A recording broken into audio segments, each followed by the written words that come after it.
it was a fun race as well. I really enjoyed the fight with Lando, yeah, I made his life a bit more difficult, but at the end he got the better of it.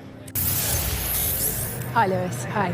If I told you on Friday that you were up fourth in the Grand Prix on Sunday, you probably wouldn't have believed me, would you? So does this feel like a really good recovery and comeback weekend for you and the team? Yeah, good result, amazing result for the team.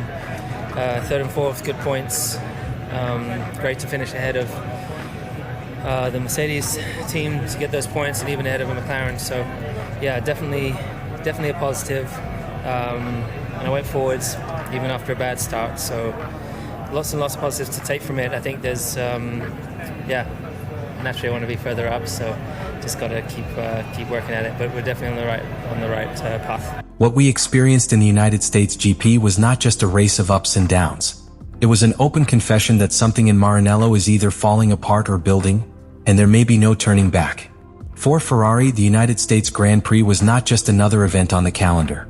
It was symbolically the scene of a vindication. A track where the previous year, in 2024, they achieved one of their most glorious results of the season. An impressive double with Charles Leclerc and Carlos Sainz that not only restored enthusiasm to the Tifosi, but also positioned the team as a serious contender in the midst of the fight for the championship. In Austin, Ferrari had been dominant. This precedent became, therefore, the basis for renewed expectations for the 2025 edition of the event. The team arrived with reasons to get excited.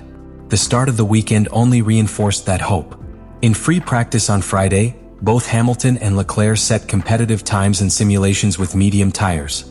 The car seemed to have rhythm on long runs, and there was a certain contained confidence in the team. The optimism was not euphoric, but it was tangible.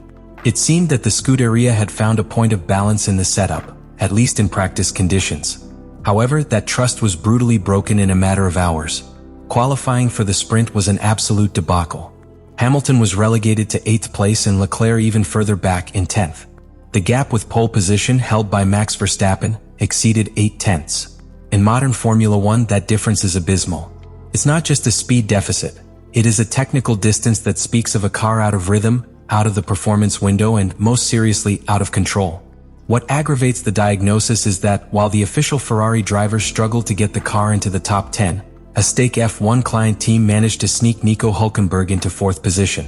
That is, a single-seater with the same engine and limited access to the SF25 technical package was performing better. This detail did not go unnoticed by anyone in the paddock. It was a public humiliation that set off media alarms and generated a wave of internal questions in Maranello.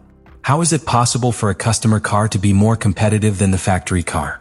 That was the question that was repeated in all subsequent analyses. And what perhaps hurt the most within the team was the feeling of déjà vu. Because this wasn't the first time that Ferrari showed signs of promise only to collapse without warning. The SF25's behavior pattern, which seems to work in specific conditions but falls apart in key sessions, is beginning to be defined as the car's distinguishing feature. That lack of stability, of predictability, is exactly what frustrates pilots the most. From the pit wall to the track engineers, to the racers themselves, everyone at Ferrari was beginning to understand that the problem was deeper than they thought. It wasn't just a matter of setup or tire temperature. What was revealed in Austin was the exposure of an operational structure that, despite the progress of the previous year, has not yet resolved its systemic weaknesses. The drop in expectations was as rapid as it was devastating. They went from being excited about fighting for pole to wondering how to avoid ridicule in just one day. The race had not yet started and Ferrari had already lost something much more valuable than positions. It had lost certainty. In a sport like Formula One, where trust is the first step to building any result, that loss is, in many cases, irreparable. And the worst was yet to come.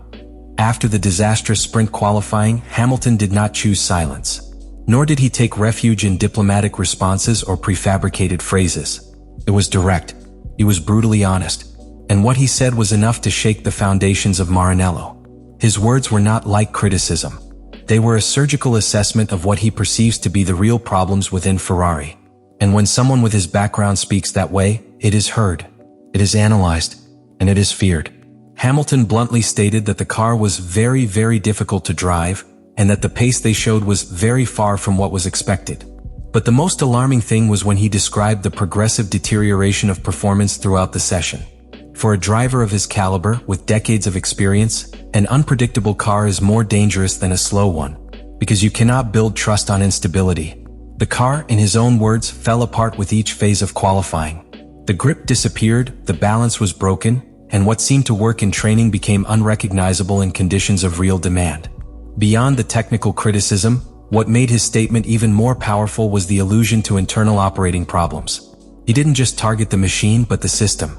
The way Ferrari runs a session, plans a qualifying, communicates decisions, prepares tires. In a phrase full of intention, he said that they changed several elements after their poor performance in Singapore, and that this time it worked. He spoke of a new approach, an improvement in processes, and a team more open to listening. That is to say, Hamilton not only made it clear that the car is far from being competitive. He hinted that Ferrari, as an organization, needs to deeply review how it works. These kinds of statements are not common in the Formula One environment. Not because the problems do not exist, but because the drivers usually take care not to expose their own team publicly. But Hamilton chose to break that unspoken code. Because possibly he considers that the only way to provoke real change within Ferrari is from external pressure. Expose errors to force evolution. This attitude also responds to the unique position he occupies within the team. Hamilton was not hired as a promising youngster. He was signed as a leader, as a voice of authority. And he is playing that role from the first minute. In his second season at Mercedes, he had already completely changed the team's internal culture. At Ferrari, he seems determined to try the same, even if that means making more than one uncomfortable in Maranello. Austin wasn't just a low point in Ferrari's season. It was proof that tensions are on the verge of boiling over. And Hamilton, with his usual candor, made it clear for everyone. There is no more room for excuses. The time of diplomatic silence is over. The champion spoke. And now Ferrari must respond. During the day on Saturday, when Ferrari achieved a slight improvement and both drivers managed to enter the top 5, Leclerc acknowledged the progress, but without enthusiasm. He called the improvement a surprise, with the car still showing unexplained performance swings. And that is the key word, inexplicable. In Formula One, when a driver does not understand the behavior of his car, the most important link between the racer and the machine is broken. Trust. For a driver, there is nothing more dangerous than getting into a car that you don't know how it will react. Leclerc explained that there were no fundamental changes in the configuration of the SF25 between Friday and Saturday, but the performance was completely different. That, from a technical point of view, is a worrying symptom. It means that the car has such a narrow operating window that a minimal variation in temperature, wind, or type of asphalt is enough to transform its behavior. And in today's Formula One, where consistency is the main driver of success, that is a competitive death sentence. The Monegasque also made a comment that went unnoticed by many, but that within the paddock was interpreted as a covert criticism of the team's technical direction. He said that the car reacts better with side winds, and that perhaps that helped in qualifying. That observation is more than a technical note. It is an admission that Ferrari does not yet understand the aerodynamics of its own car. That depend on external factors to perform better. That the SF25 can behave well not by its own merit, but by chance. What was seen on Leclerc's face after the session was a mix of bewilderment and exhaustion. Not the impulsive anger of someone who feels that a victory was taken from them, but the contained disappointment of someone who begins to doubt their team. And that, for Ferrari, is dangerous, because Leclerc has been the emotional pillar of the project for years. The one who always transmitted conviction, even when reality denied it. If he begins to show doubts, the message that reaches engineers, mechanics, and fans is devastating. In the general context of the team, Leclerc's position is especially delicate. For years he has been asking for stability, clarity in strategic decisions, and a car consistent with the promises he hears every season. But the pattern repeats itself. They start with optimism, show flashes of performance, and then slide into chronic inconsistency. In Austin, for the first time, that feeling of eternal loop transformed into palpable frustration. While Hamilton tries to promote structural change from the voice of authority, Leclerc seems to have opted for the skepticism of experience. He no longer asks for explanations. He considers them impossible. And when a driver reaches that point, the relationship with the team enters a critical phase. Because trust, once lost, is difficult to regain. What Austin left behind was not just a disappointing qualifying or an uneven weekend. It was an implicit message from its most loyal driver. Ferrari has lost its way again. And although Maranello tries to hide it, Leclerc knows it. and he has made it clear. Leave me a comment what you think about all this.